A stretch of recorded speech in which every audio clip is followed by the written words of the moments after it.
Sheila, share a little bit about yourself and who Theo is. Well, Theo came through to me after a near-death experience in 1969. I had pulmonary embolus after the birth of a child, and both of my lungs were full of fluid, non-functional. I felt as if I had an elephant sitting on my chest. I couldn't breathe. And my family was being prepared for my death. And I was in intensive care, wide awake, going, hey, God, give me a job. Because I knew if I closed my eyes, I probably would not open them again. So I just, like a mantra, I kept saying, please, God, give me a job. I want to stay on the planet. And I noted the room became extremely bright, as if the sun itself had risen in the room. And I noticed a movement at the end of my bed. And when I looked at the end of my bed, Jesus was standing there. And I was like, wow. And it's just as clear to me today as it was 43 years ago. And I just was like overwhelmed and mesmerized by his eyes. They were so hypnotic to me. I was just staring at him. And he had a garment, a natural garment on with long sleeves. And he took his arms and he crossed them like this inside the sleeves. And when he did that, he looked at me and smiled. And then I felt as if the top of my head, my crown chakra, opened up and that warm honey had been poured in, because I just felt this extreme warmth go down inside my body. And when that happened, I heard a distinct male voice in my inner mind hearing, not external as we hear each other, but in my inner mind, a male voice say, remember, my child, you are loved. And this warmth went through my body, and it could have been hours, it could have been seconds, it could have been, it was out of time. And I just felt my whole body relax.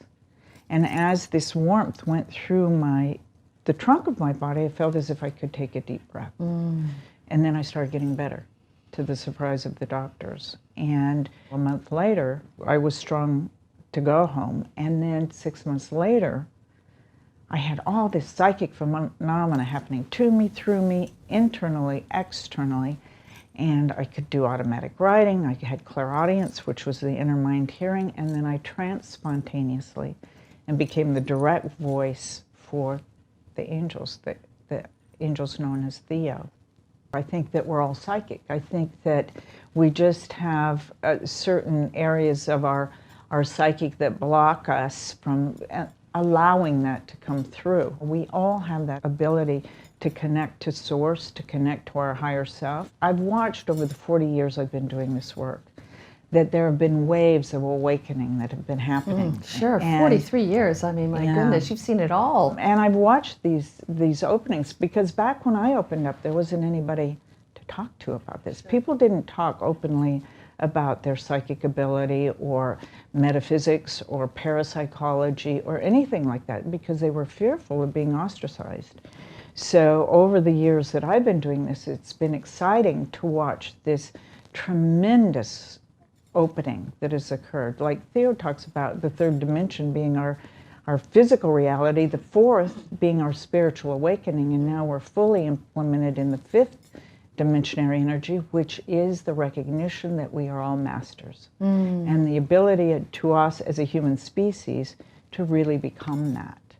And so it's really watching this whole thing evolve has been such a blessing and challenging. So shall we invite Theo in and have a chat with Theo? Sure. It takes just a moment. I'll close my eyes and allow that to happen. And okay, and as the audience, will the audience feel an energy shift, or will they receive anything as Theo comes in? It's quite possible. Okay. Quite possible, because we hear quite often that people do feel physical sensations or the energy that they're experiencing it as well. So here we go.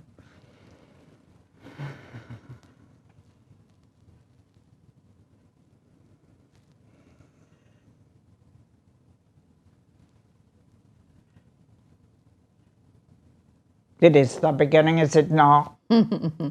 Wow, that's remarkable to watch you come in, Theo.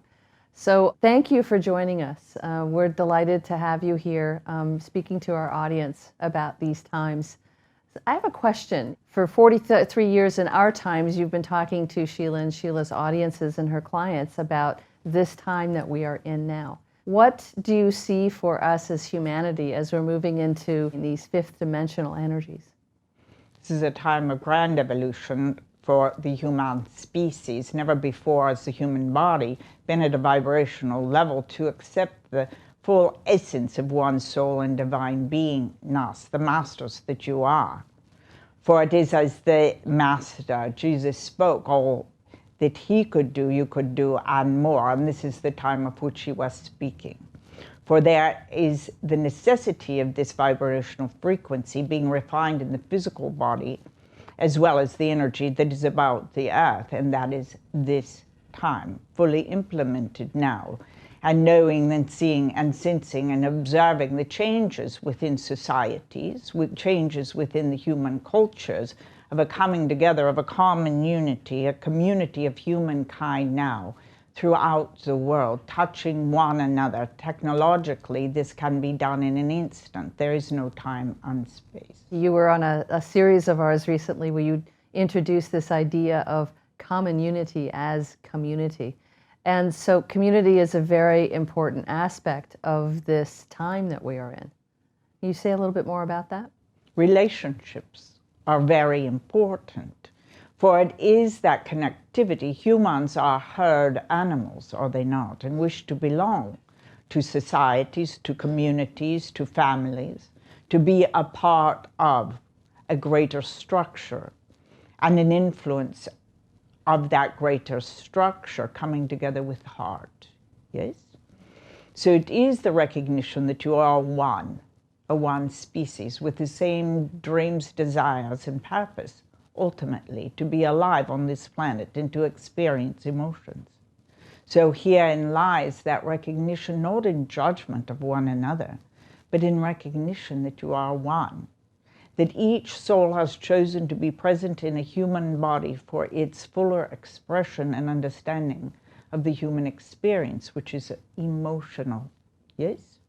The emotions are experienced, but when one comes into that full essence of the love of self, not self-centered, but centered in selfness, that there is that expression that is the fullest love of source. Unconditional is what you call it. But ultimately, it is a higher vibration than that. It is that which permeates all that is. And when one's aligned with it, there is no limitations. So as we move into these times, what kind of a world are we going to be seeing in the near and distant future? The global economic structure that benefits all, a global governmental structure that benefits all, and it is a collaborative experience. You're globalists, not nationalists any longer, as you recognize the global common unity of humankind. And your technological advances bring that to fruition. And the leaders then align with that. You will notice as awakenings occur, your leaders become that awakened group that lead the masses. But it is by the voice of the people, the desire of the people, that these changes occur. And it is coming from within, as beings recognize the divine being that they are, the master that they are, then that is expressed in the outer, is it not? Not from an egocentric point of view, but centered in soulness, centered in self, not self-centered. And when that is the evolution of the individual, there's a sense of humility and peace and radiance that permeates society. It is as the ripples on a pond. It goes to the edges of the universe, each being significant in that as they recognize their divinity.